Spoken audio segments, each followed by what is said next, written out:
All right, guys, what's going on? Welcome in. So in this one, I wanted to really just give my 2 cents on something, right? It's kind of like this small storyline coming out of OTAs.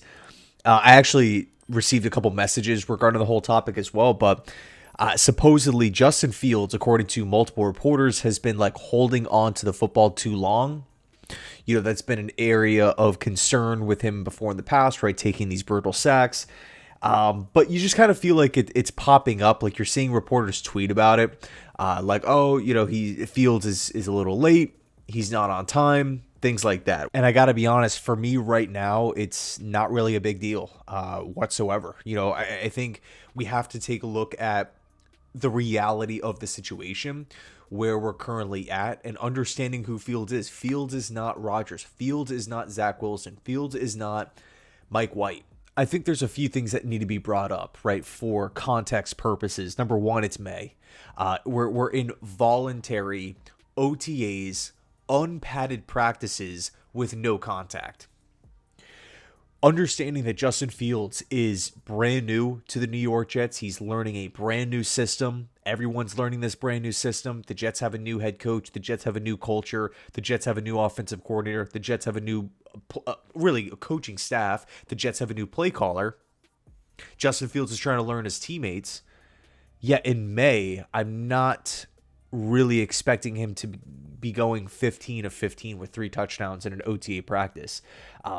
Secondly, in an unpadded situation, if you put yourself in the shoes of a quarterback, whether it's Fields or take your pick on whoever you want, Bryce Young, Josh Allen, whoever, is there really that fear of getting hit? When the OC calls a play and you guys line up and you're in your drop back, are you really worried that a defensive end who may beat the tackle is going to spear you into the ground? No, it's not going to happen. There's no contact allowed at these practices.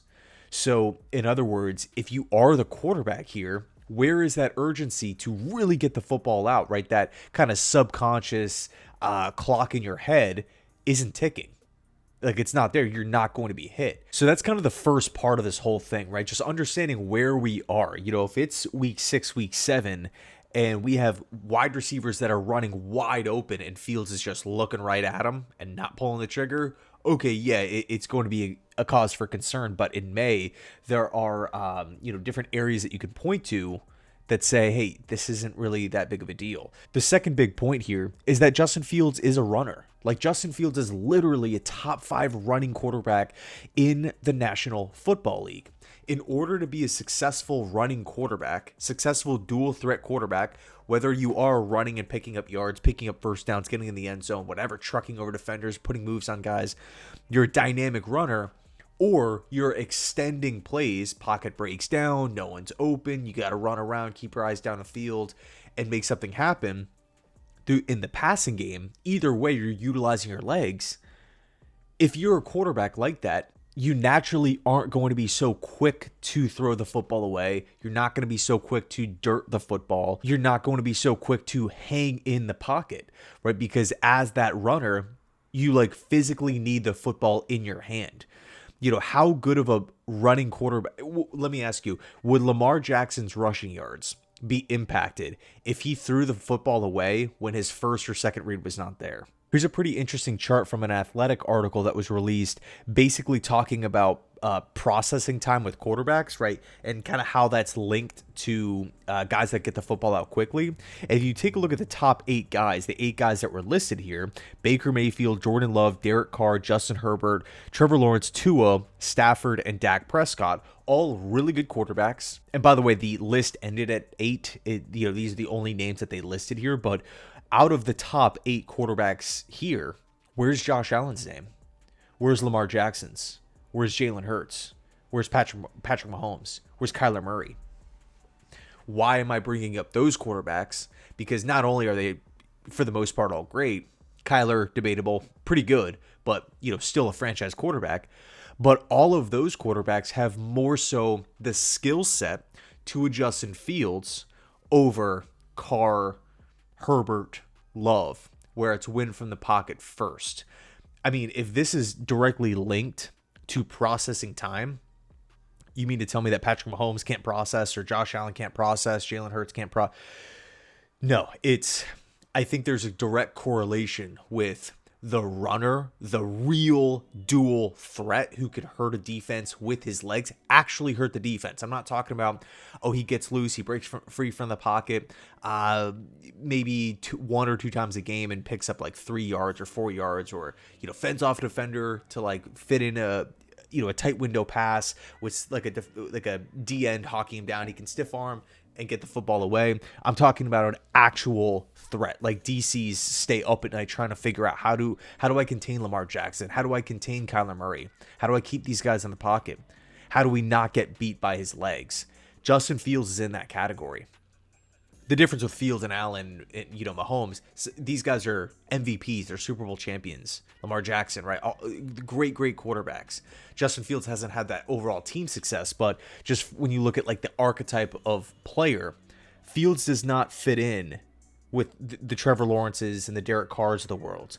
He's more so that Josh Allen, Kyler Murray, Lamar Jackson, real like 50-50 can run or throw and will really utilize his legs. So really the point here, if you are a running style of quarterback like that, you're not going to be so quick to dirt the ball. You're not going to be so quick to throw the ball away. You're not going to be so quick to, hey, if like I really got to make this tight window throw, because in the back of your mind, you have the legs, you have the escapability, you have the mobility to either book it and move forward, or at the very least extend the play, get outside the pocket, and then maybe find a bigger window later on, a couple seconds later in that given play. So I'm not going to sit here and freak out over Justin Fields in May learning a new offense with Tanner Hinkstrand, who's doing it for the first time.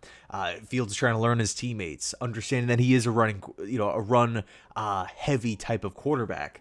It's such a big time weapon to his game. It's such a big positive to his game. I'm not going to be, down on Fields. Oh, he needs to get the football out quicker.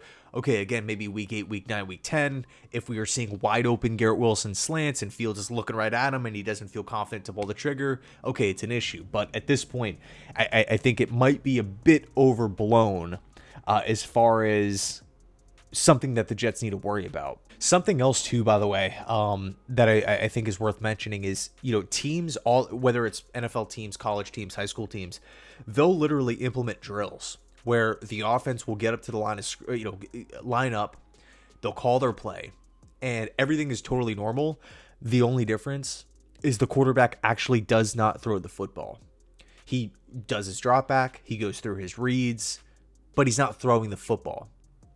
A lot of people kind of picture like Drew Brees doing that, like just kind of going through all of his different options in a specific passing play, but never actually throwing the football. But everything else is there. The play speed, the quarterback drop back, the urgency, everything is there outside of the quarterback throwing the football. What's the big benefit in doing that?